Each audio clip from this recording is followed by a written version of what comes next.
Each year, Microsoft Research hosts hundreds of influential speakers from around the world, including leading scientists, renowned experts in technology, book authors, and leading academics, and makes videos of these lectures freely available.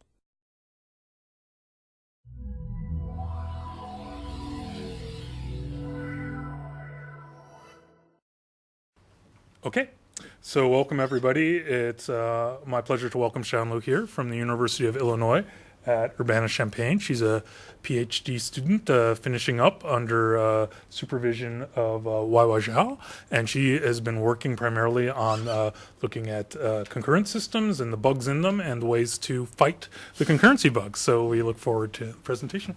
Welcome.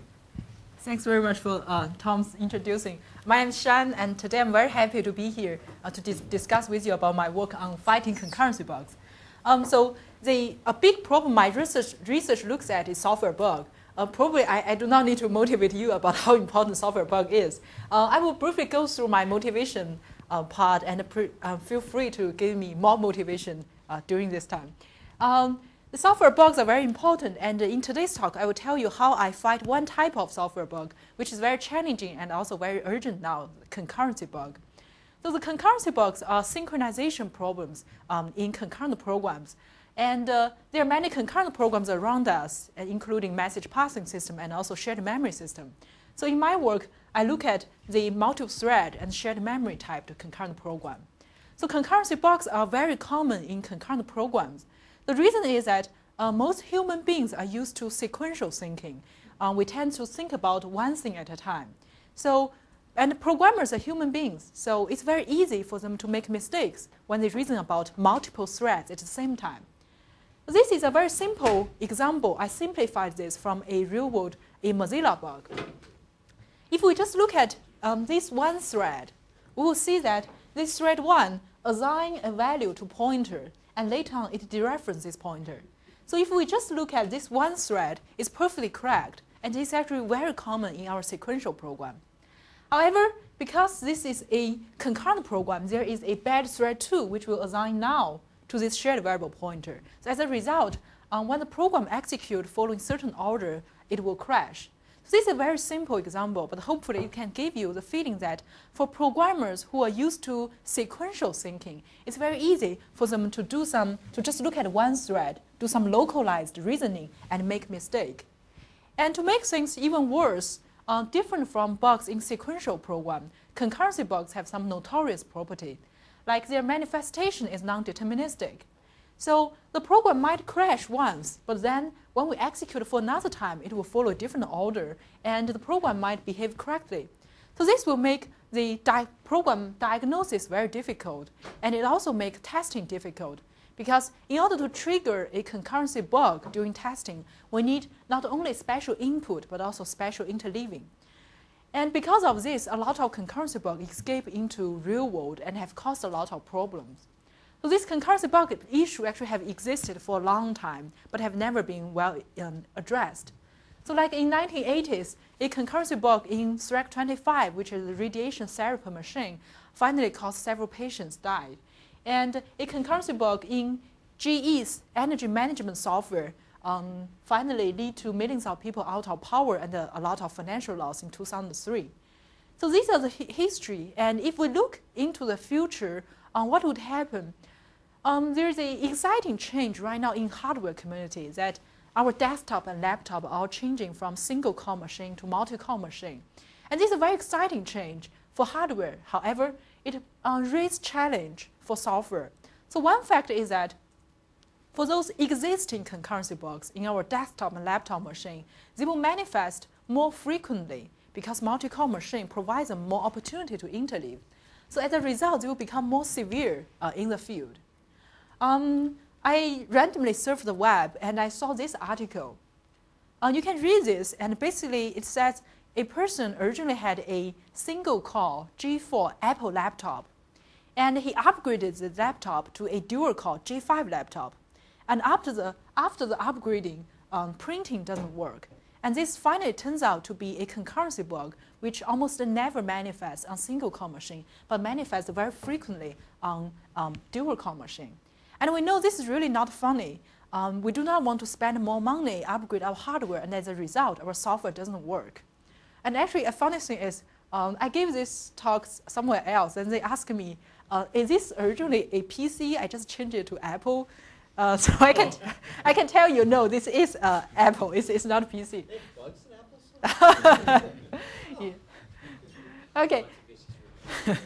Okay, so another fact is that because right now we have this multi-core hardware, so it's expected that more programmers will write concurrent program to leverage this hardware resource. So it's really the time right now that we need to fight the concurrency bug issue. Otherwise, our software system will become less and less reliable.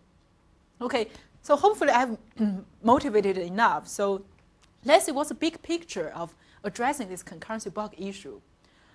First, give a task of writing a concurrent program. First of all, definitely we can improve our programming language. For example, introducing like transaction memory or other synchronization primitive to make sure that there will be less bug at the very beginning.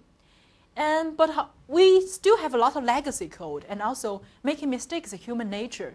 So there will still be concurrency bug in the code. And of course, we can use verification to prove that the program satisfies certain property. And of course, we can use dynamic technique to try to test and detect bugs. And after bugs are located, programmers will try to fix the bug. And this process will repeat many, many times. And above doing all this, first of all, we need to have a good understanding of what are real-world concurrency bugs. So in my PhD work, I focus on understanding, detecting, and exposing concurrency bugs. We did a characteristic study of real-world concurrency bugs in open source applications. And we propose new techniques to detect concurrency bugs. We also propose hardware extension to make bug detection more efficient. And we also propose some coverage criteria to try to help the testing of concurrent programs. I also look at other types of bugs, like memory bug, semantic bug, and some security issue. And I look at how to leverage operating system and leverage hardware support to make the bugs reliability, to address this software reliability issue. So my work has had some impact, like AVIO, which I will talk about today. It's licensed to Intel, and also we built some bug benchmark composed of open source bugs that have helped other groups to evaluate their tools. And we found some bugs from open source application and others. So this is the outline of my today's talk. I will focus on my work on detecting concurrency bug. I will spend most of my time talking about AVIO, atomistic violation bug detection. And at the end, I will briefly talk about MUVI, multivariable concurrency bug detection. So the purpose of concurrency bug detection is we want to help people to identify what is wrong in their concurrent execution. We want to tell them what is that bad interleaving that push a correct execution to incorrect. And in order to achieve this purpose, the first question we need to answer is, what type of interleaving means bad interleaving? What differentiates a correct interleaving and an incorrect interleaving? So this is actually a very difficult question to answer. And people have worked on concurrency bug detection for a long time. And a lot of previous work consider race as a bad interleaving. So simply speaking, race happens when we have two threads access the same memory location, and if there's no lock or other synchronization primitive protecting these accesses, race would occur. And there are a lot of very good work on detecting data races. However, as some previous work pointed out, the relationship between data race and a concurrency bug is like, even if we have race, it doesn't mean that our program is buggy. Sometimes programmers intentionally use race to achieve synchronization or achieve better performance. So for example, if some variable is not important, then programmers sometimes just let the program to race on that variable. And another thing is that even if we get rid of all the race, it doesn't mean that we do not have concurrency bug. So this is an example that I mentioned at the very beginning. So in this case, what programmers really want is that they want this compile method to work on a pointer which is assigned at the very beginning. And they do not want other thread to override this pointer value. And in this case, even if we use lock or maybe transaction memory to get rid of data race, it cannot enforce such programmer's intention. So actually, this race and concurrency bug relation have been discussed before. And here, what I want to deliver, the point is that you can see concurrency bug as violation to programmers' synchronization intention. And such intention changes based on different program context. It's very difficult to use just one pattern and apply to many different places to see what is correct and what is incorrect. And of course, we can let programmers to write down what's their intention. This is definitely okay. However, we have a lot of legacy code.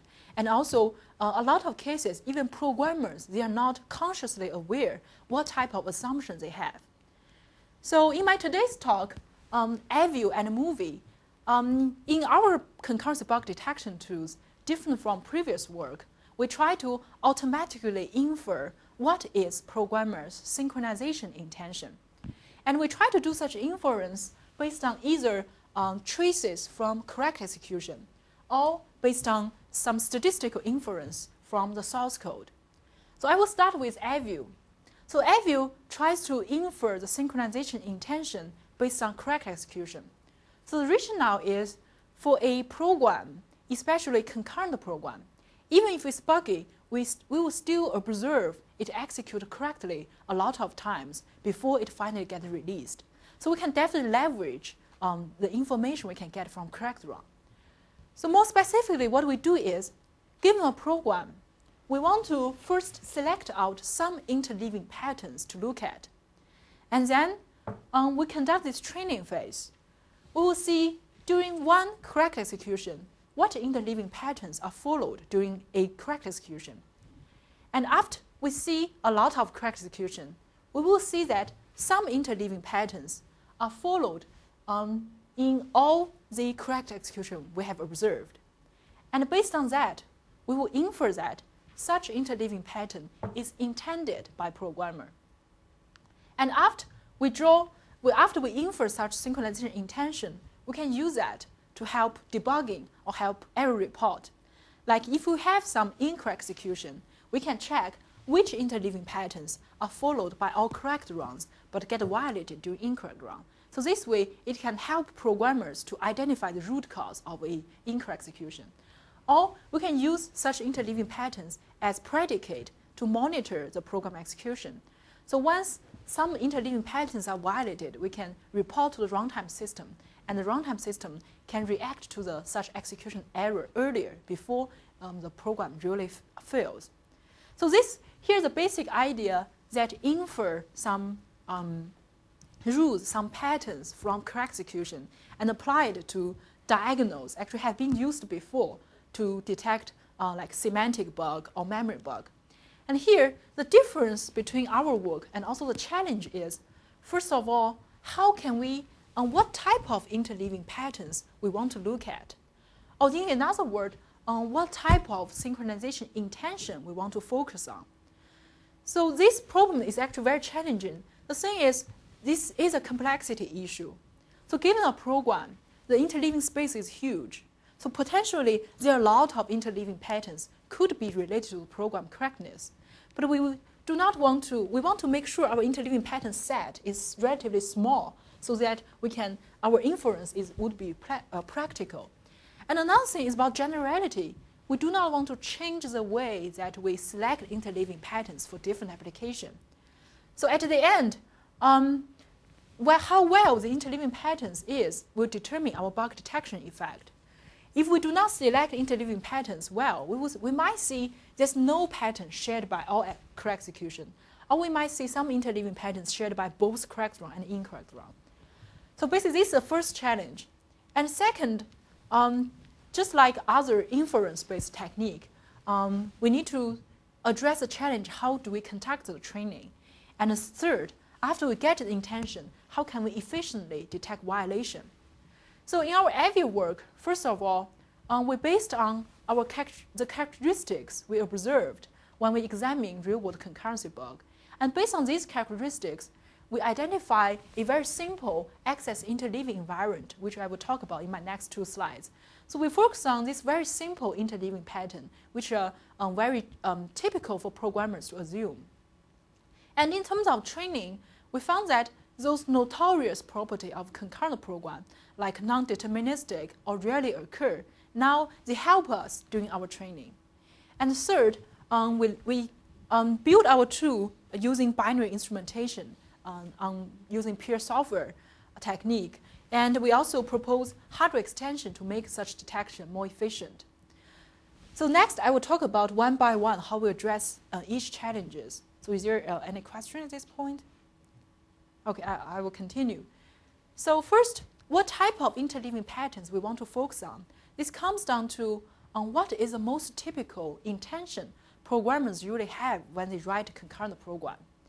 And our observation, actually this is also observed by a lot of previous work, is a lot of cases, programmers, they will assume a certain set of operations from one thread, its execution not interfered by some other remote concurrent execution.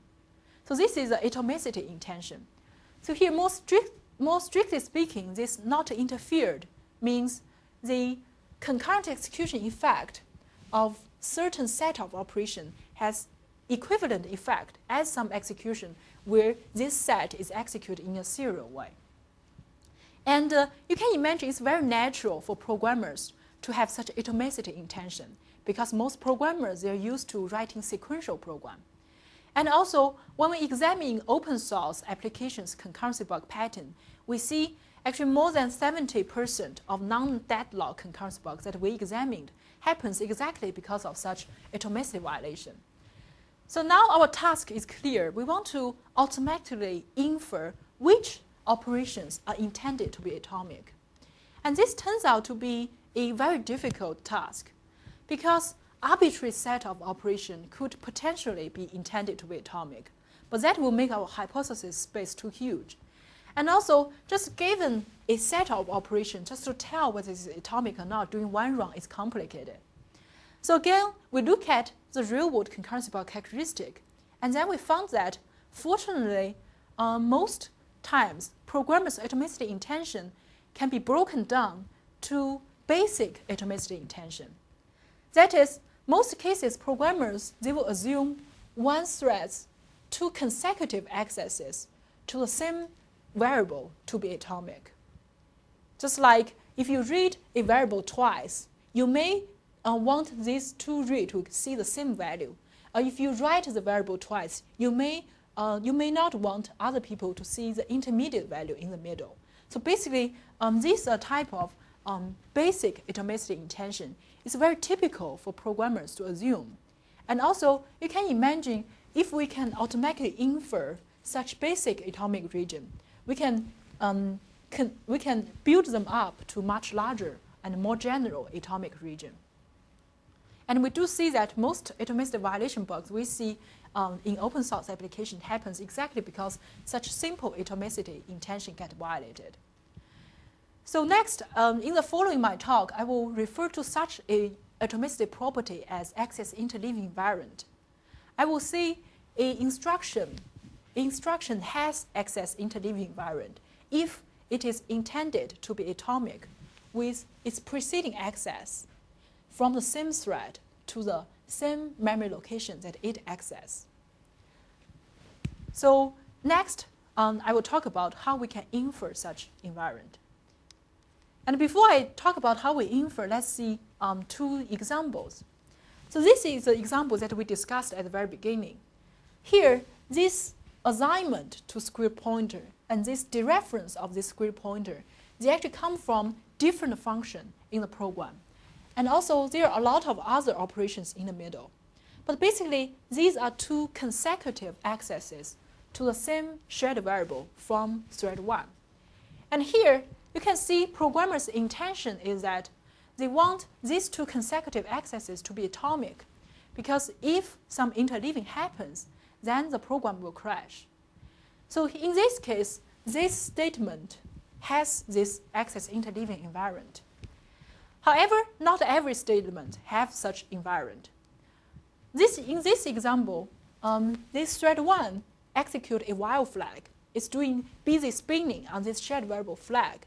It's waiting for a thread 2 to set this flag value to be true so that it can jump out of this while flag. So in this case, essentially, thread 1 doing a lot of consecutive read to this shared variable flag. And here, programmer's intention is different. Here, programmers actually want this someone else to interleave, to write this flag, to change the flag value so that thread 1 can continue. So in this case, this statement does not have access interleaving invariant. And this is actually an extreme case. So there are also cases where programmers actually don't care about whether interleaving happens or not. Either case is fine. So similarly, in those cases, those statements will not have access interleaving invariant. So next, let's see how we can infer which statements have access interleaving invariant and which statements does not have. And just like I said at the very beginning, it's quite straightforward. Suppose we can get a lot of correct wrong traces. We will check each instruction that access shared memory location. And we will check if some instruction is always atomic with its preceding access during all the correct wrong traces we have, then we will infer that such instruction has access interleaving invariant. And of course, the question is, where do I get those correct wrongs? So in our case, we assume there are two usage scenarios of this AVIO tool. So in one case is, during software testing, programmers will provide some input and oracles, and we will leverage those to get some correct wrongs, to label some correct wrongs. And from those, we will infer such access interleaving invariant. And we will use that to diagnose if we also see incorrect wrongs during the testing. We hope that we can use the access interleaving invariant to diagnose, to see what's the root cause of an incorrect wrong. And also, we can use that as a predicate to do online bug error reporting. So this is the first scenario. The second scenario is before or after the software release. Suppose the programmers or the users, they found that they use one input, and with this one input, the program sometimes executes correctly, sometimes executes incorrectly, or just sometimes they get different results, which is unexpected. Then we can definitely use, based on the user's input, and label correct wrongs and incorrect wrongs, and use this AI invariant to do diagnosis. And obviously, for this AVIO technique, what's most critical about the AVIO diagnosis result is the training quality. So basically, there are two important things about training. First of all, how can I make sure the training is sufficient? Basically, how can I make sure I can get a lot of different representative samples? The second thing is, what if we have some wrong label in our training set? So generally speaking, for this training, we use some coverage criteria to get a feeling how much coverage we have achieved. And in our experiment, we look at the invariant output of the training, and we wait until the invariant output to become stable to finish our training. And in my experiment, I will talk about how long we need to wait in practice to wait for the training to become stable. And secondly, what if we have some wrong label? It's possible that there might be some incorrect wrong, but our oracle is not good enough, so we label incorrect wrong as correct wrong. One technique to address this is we can change our threshold. Instead of saying we want some pattern to happen in all correct wrongs, we can change the threshold to say if some pattern happens in, say, 95% of all the correct wrong, then we can do the inference. But in that case, there's a trade-off between false positive and false negative. So these are the general solution. And for this concurrency bug issue, I want to emphasize that actually the notorious property of concurrency bug, right now they help us in the training. So we mentioned, we all know that concurrent program execution is non-deterministic. So that's a good thing. Actually, just given a multi-core machine, just given one input and execute the program, concurrent program with one input on a multi-core machine, we can automatically get a lot of different interleaving samples. And also, this is especially good for failure diagnosis. So in failure diagnosis, when we compare correct traces and incorrect traces, we want to make sure the correct traces and the incorrect traces, they have some similarity. And for concurrent program, we can use one input to generate correct trace, interleaving and incorrect interleaving. So this will make the failure diagnosis very effective. And also we mentioned that for some very hard to diagnose, very hard to detect concurrency bugs, they happen rarely during the in-house testing. So this is another good thing, because that means even if our oracle is very bad, hopefully, so even if our oracle is very bad, because concurrency bugs rarely occur, so the percentage of wrong label will be very small in our training set. Okay, so these are the training phase. Let's see again these two examples. So in this case, we will do the training, and we will see that during all correct execution, interleaving never happens. So we can infer that this statement has access interleaving invariant. And in these white flag cases, we will do the training, and we will see that even during correct execution, interleaving happens. So we will infer that this statement does not have AI invariant.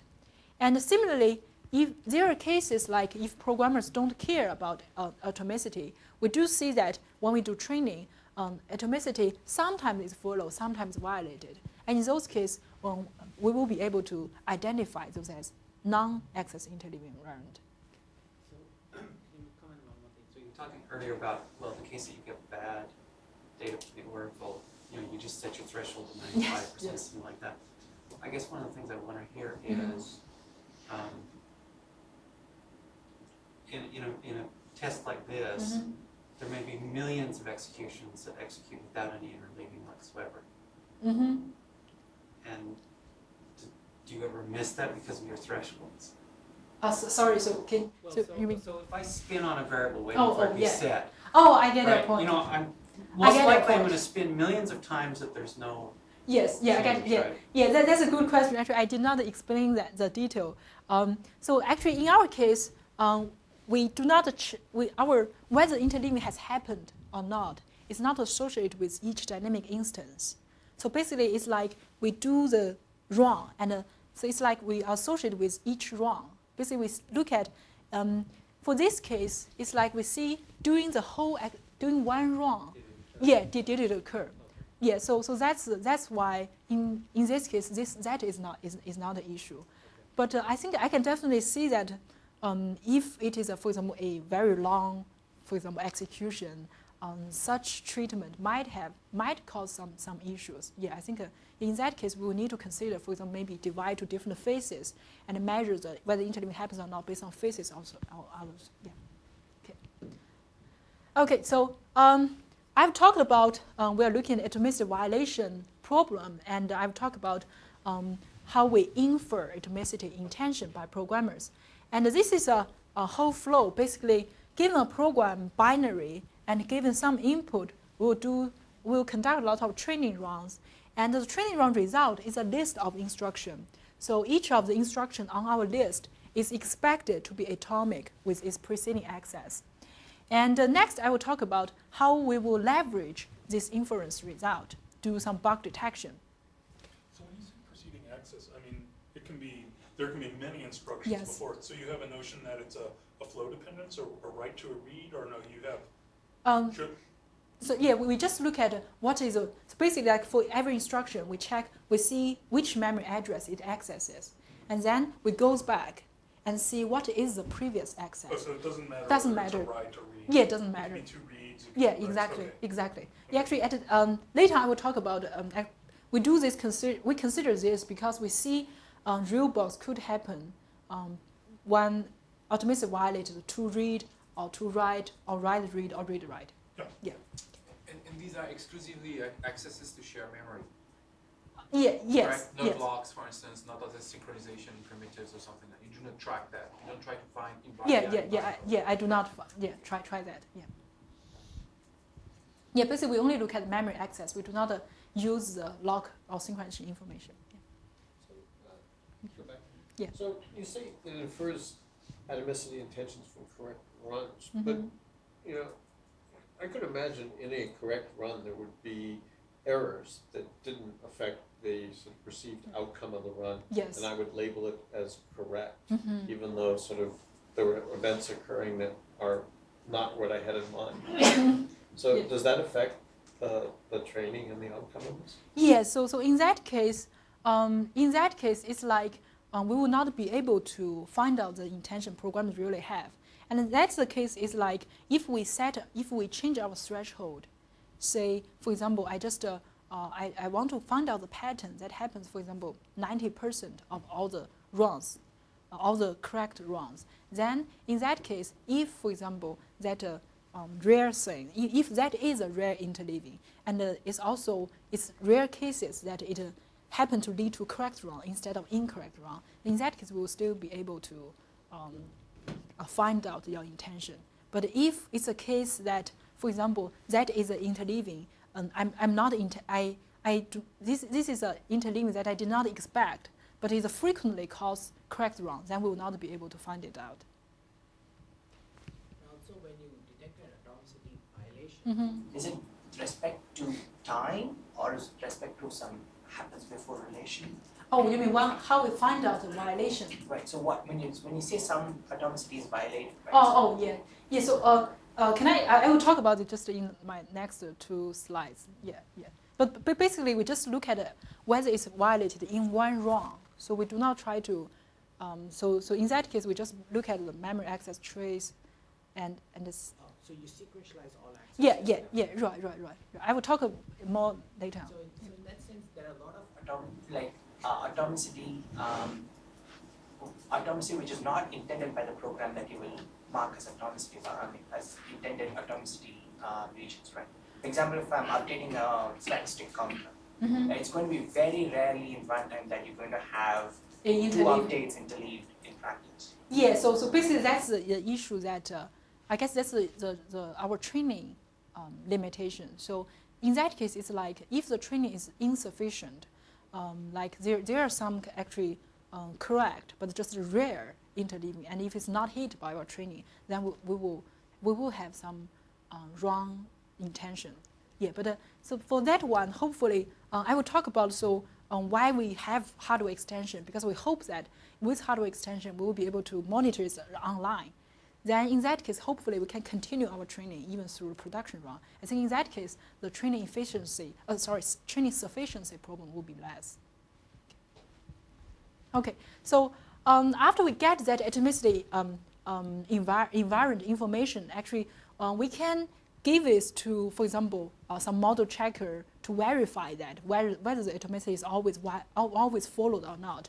But in our case, because we focus on the diagnosis and online bug report, so we just do runtime dynamic bug detection, dynamic atomicity violation detection. So basically, what we do is before we execute an instruction, we will check whether this instruction has the invariant or not, and if it has, we will check whether the atomicity is violated during that run. And then I haven't talked about how do we decide whether atomicity is violated. So basically, we decide whether atomicity is violated based on whether that execution is serializable or not serializable. For example, if it's a to-read interleaved by a read during this run, because this order of concurrent execution has equivalent effect as the serial execution, so it's atomic. And in this case, for example, read after write, interleaved by a write. So during this run, for this order, it does not have any equivalent effect as a serial execution. So we think we would decide this is not atomic.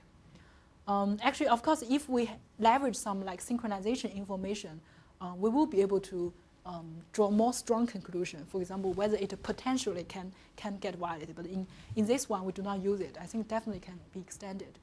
Okay, so and in general, for the 2 accesses, consider 2 accesses and some concurrent execution. There are totally 8 cases of such 2 accesses get interleaved. And in these 8 cases, 4 out of them are unserializable, and the other 4 are serializable. For example, in this case, if programmers assume to read to be atomic, then if it's atomicity get violated, this to read will have inconsistent view of this variable. And the example we mentioned at the very beginning, it comes down to a read read after write, if this variable x value is overwritten, then because its value is overwritten too early, then this read will get a unexpected value.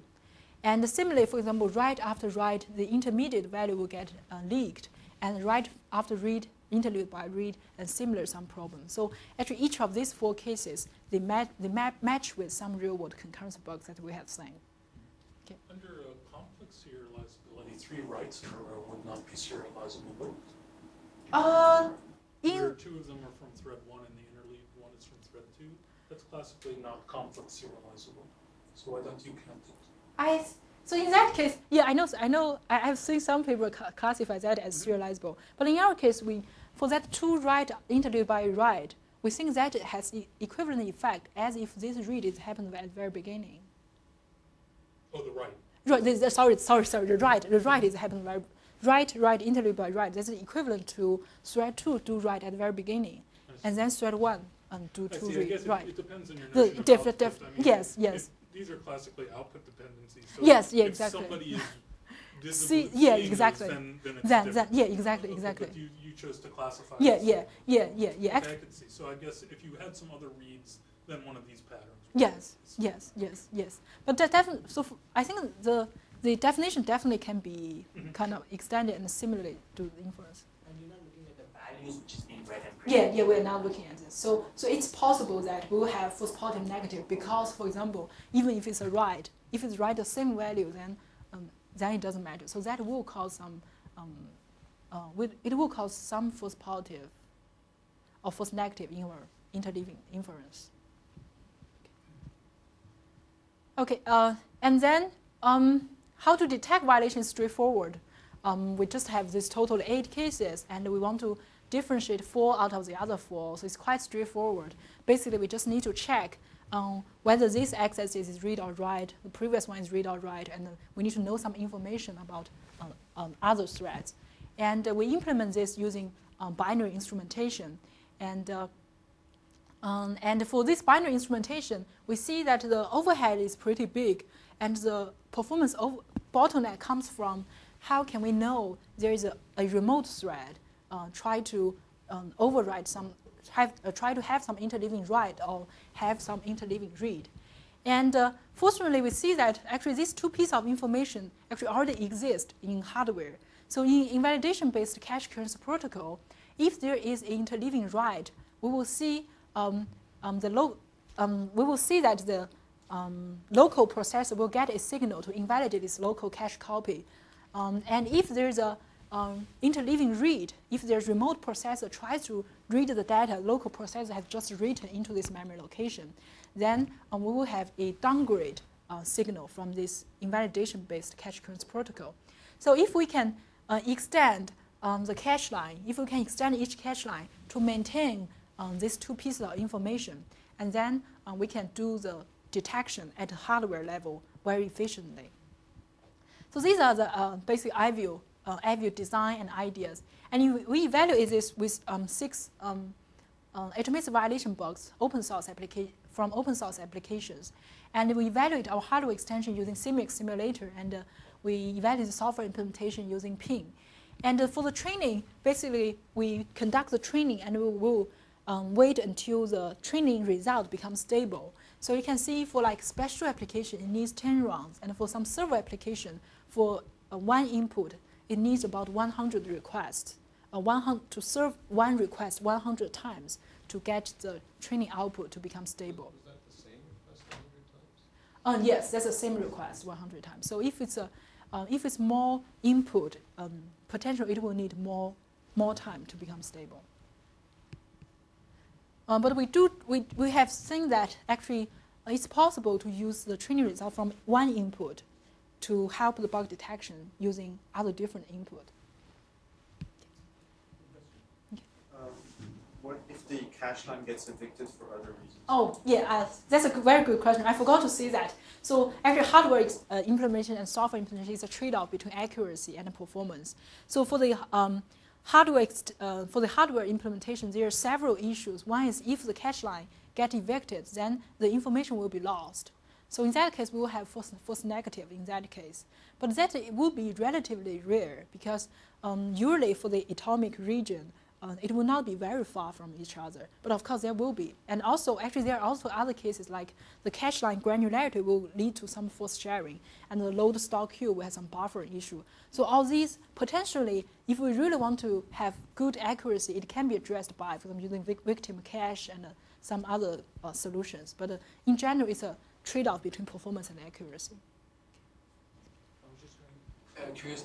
The AI invariant, you internally in the implementation, you keep that as basically, you use memory location to identify those, or like instructions? So you have to capture basically all the like malloc, etc., right? Because if I have an application that creates data structure in the heap, the address from run to run is going to change. Oh. So how do you basically make that invariant across different runs, and what is? Oh, yeah. So actually, our environment is associated with instruction. So it's like this instruction might access different memory location during one run or during different runs, but that doesn't matter. But we definitely need to track memory location because for this dynamic instance of this instruction, we'll use memory location to find out the previous one. But basically, our inference result is associated with instruction, so it doesn't matter. But actually, the malloc and the free does matter in the sense that it's possible that, for example, although I access this memory location, and my previous memory location actually might be different object, because if they're malloc and free in the middle, so we track that and prune that effect. Yeah. Okay, so I briefly go through the result. So basically, we compare with two open source risk detection tools. And we see that there are cases that risk detection will not be able to find out the bug because even if it's risk-free, you might still have atomicity violation bug. And this SVD is a atomicity violation bug detection from Wisconsin. This tool also tries to guess what is atomic region based on data dependency and control dependency. And we see there are a lot of cases SVD cannot find the bug because for code regions, even without any dependency, it could still be intended to be atomic. And we also see there's one bug that is missed by all these tools. The reason it involves access to different variables. And I will talk more details later. And for false positive, I want to emphasize that we have much smaller number of false positive compared with these open source risk detection tools. So there are two reasons here.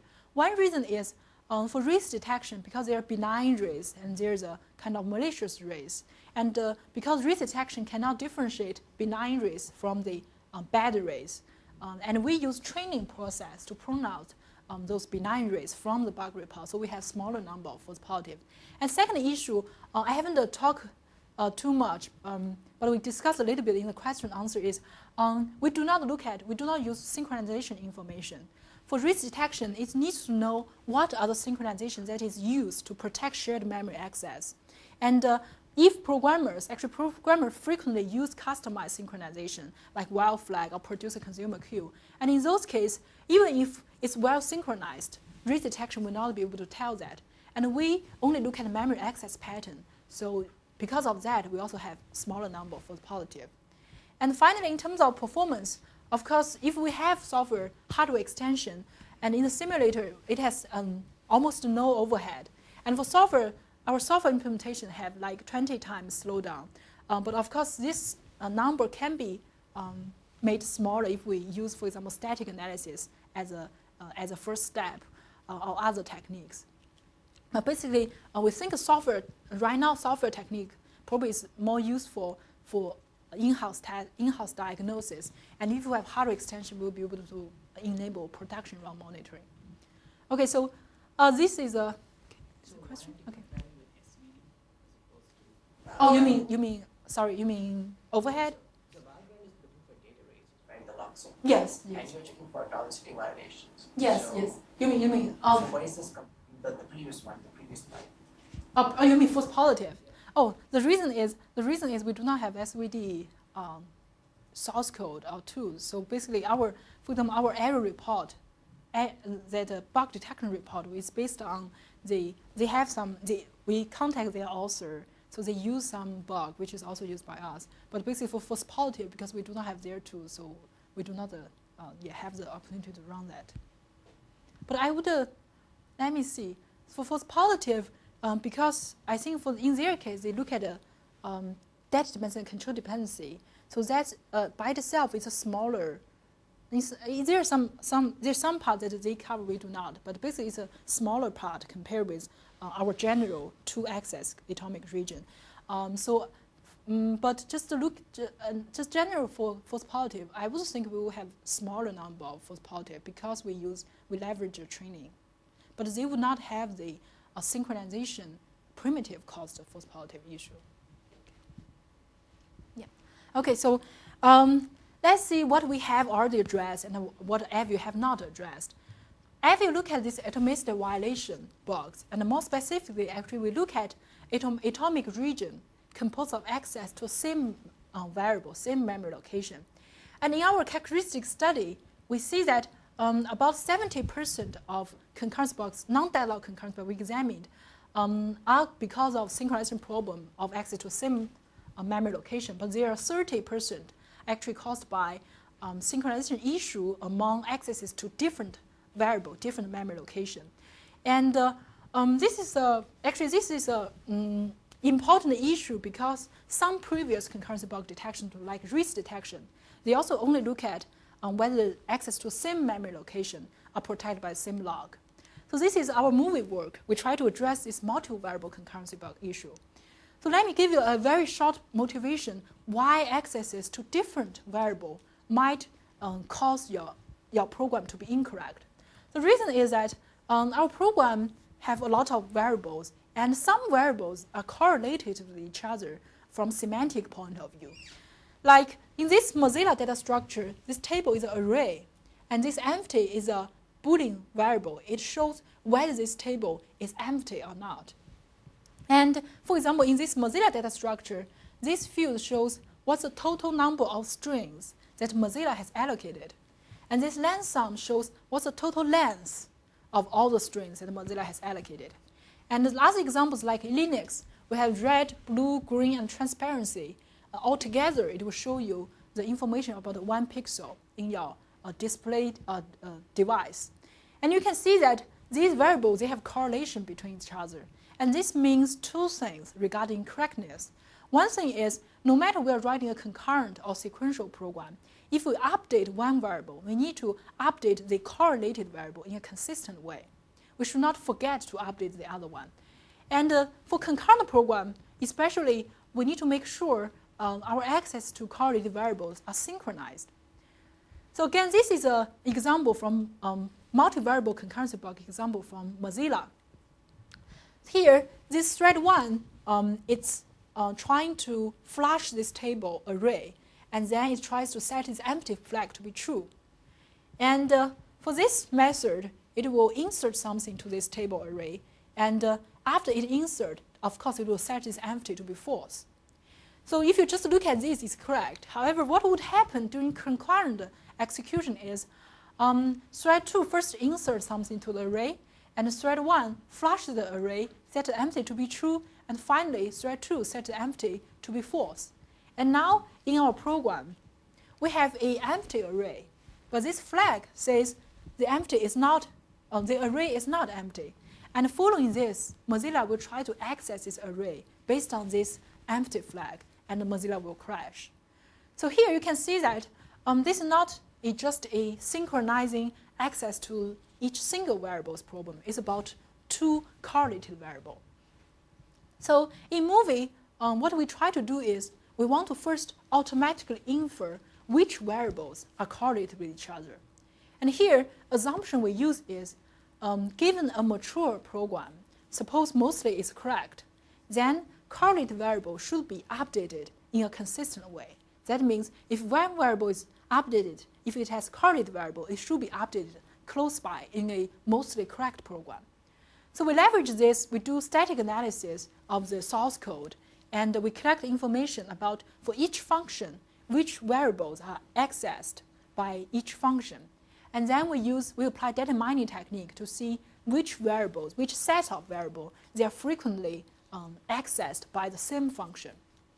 And based on that, we infer for those variables which are always accessed together by same function, they are probably correlated with each other. And using that information, we can extend existing single variable-based concurrency bug detection to, for example, for risk detection, we will monitor whether accesses to correlated variables are using the same log. And also, we extend this static analysis to check whether there are some places where programmers only update one variable but forget to update a correlated variable. And these are the results. So we find a lot of correlation from open source applications, and we do find some previously unknown multivariable concurrency bugs from Mozilla. And also, for our static analysis, find out some 39 semantic bugs which have never been reported before from the latest version of Linux, Mozilla, and MySQL. Okay. What is a semantic bug? Oh, this semantic bug is the type of bug that programs update one variable but forget to update the other one. So, for example, in MySQL, there are cases like they have database table, and then they have a variable means they have a table name. They also have a table name length, and there is one function where they change the table name, but they forget to change the table name length. So these are type of semantic bugs that we try to detect here. So why did you choose to use static analysis to look at the variable correlation in this case? Yeah, so in this case, that's a good question. So we did consider either use similar like an AVIO technique, but in that case, so first of all, dynamic technique always have a coverage concern because for dynamic execution, just like AVIO, how to design input, that's always an issue. And for static analysis, it's relatively okay that you do not have this you do not need input to exercise. And the second issue is for atomicity, we kind of think that it's more a dynamic property. It's easier to monitor whether it's atomic or not during runtime. But for this variable correlation, we cannot think that it's a semantic property. It's more related to, for example, when programmers write program, how they reason about variables and whether they put it together or not together. And you also, for example, we use function as a unit, as, for example, variable to define whether variable are together or not together. So because of that, in this case, static analysis are already good enough to collect all these, for example, function granularity, all this kind of information. But did you restrict your static analysis in some way to say you only looked at correlations of fields from the same structure? Oh, or no, would we your do not. analysis actually look at correlations between Yeah, we do. fields from different Yes, structures? yes, we do look at that. Yeah, actually, for example, we find out correlation between, for example, global variables. Yes. That's a very common. But then we do find out correlation between fields from different structure. But just from the results point of view, it's more often that fields from the same structure are correlated. Right. Right. Do you have statistics on that in your correlation paper? I don't have that. Yeah, sorry. Yeah. Okay. Yeah. So this, let me give a summary about this AVIO and MUVI work. So basically, in both of this work, we try to infer programmer synchronization intention, and we think it's feasible to do such inference. And also, this idea can be extended to address other type of concurrency bug. Like we mentioned in our study, we see 70% of non-deadlock concurrency bugs are atomicity violation bug. So there's another 30% that we call it order violation bug. Means there's no atomicity in this type of bug. It's like thread 1 need to do action 1, and thread 2 need to do action 2. And action 1 has to happen before action 2. If the order is flipped, if the pairwise order is flipped, then the program will run incorrectly. For this type of order violation bug, you can imagine we can similarly extend our inference infrastructure to infer such order intention. And similar order intention will be able to help us detect order violation bugs. And also, after we get the inference of intention, it can help us to do more than bug detection. For example, we can give this as a hint for programmers to put where they should put, for example, log or transaction memory, how to decide the boundary of critical region, and so on. Okay, and I will briefly go through my other works about concurrence around this concurrency. we do the characteristic study, actually find a lot of very interesting findings about what type of concurrency bugs are there, how concurrency bugs are triggered, and also how programmers fix concurrency bug. We also look at how to make our training more effective. Basically, we are trying to find out what are the coverage criteria we can use for the interleaving space. So we propose a hierarchy of interleaving coverage criteria. And these are my other work. So this time I will see it from a different perspective. So in my mind, I think software reliability, we should look at this problem, consider the whole stack, software and operating system and hardware. So concurrency bug, in some sense, is a challenge that's proposed by OS and hardware to the up-level software. And from another direction, we can also leverage hardware and operating system to support the software reliability. So in one of my previous work, I try to use the hardware checkpoint rollback and the speculative execution functionality to support, to expand the path coverage of general dynamic bug detection, to try to check some speculative, to try to use some speculative execution of non-exercised paths during dynamic execution to detect more bugs. And also, we also leverage, we put some flag. Again, we append some each cache line to try to monitor memory access. And also we use OS page level protection and other ECC hardware memory to try to efficiently detect memory bugs.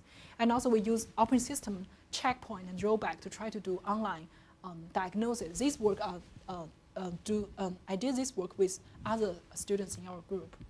Okay, so in terms of future work, in my previous work, I always focus on how to detect bugs and how to expose concurrency bug. So I'm interested, I want to look at how to fix concurrency bugs in the future.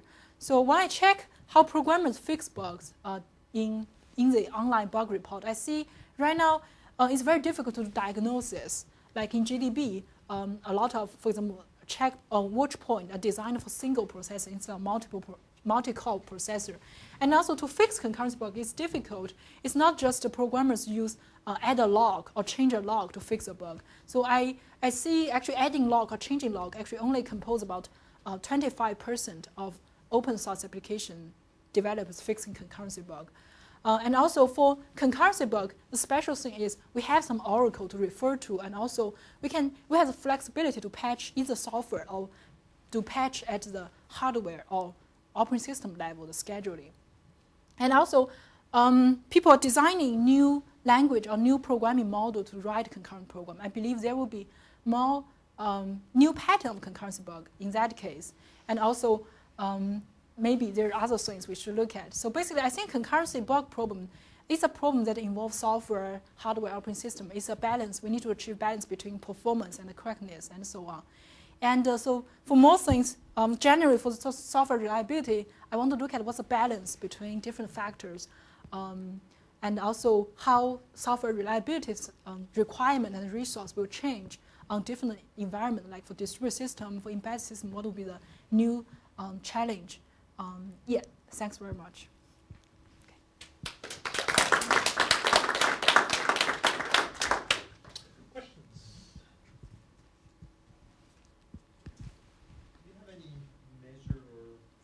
For how many bugs you're missing that was false negatives?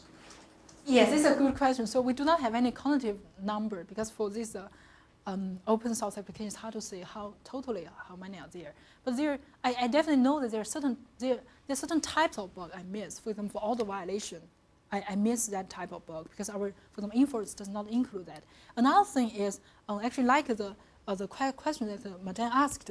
So in our case, we only consider the bugs that they are caused by the root cause is some interleaving. So it's possible that the root cause is a combination with interleaving and value.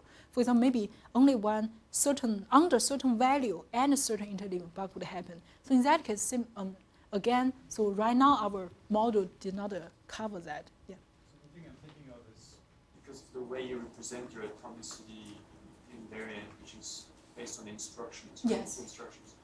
Well, today we program a lot with sort of abstractions, for example, in Java, so you write getters and setters. And so if unless these settings are inlined, you can have the same instruction for all sets and for all gets for a particular field, let's say. But it's used in many different contexts, and some contexts might need the atomicity and others might not. So your thing would always say, well, it doesn't need atomicity because you see some runs. Yes, that's a very good point. Yeah. Is that something you observed, or is it just making this up? I mean, That's a good question. Actually, I did not observe this in my result, but I can imagine this is definitely.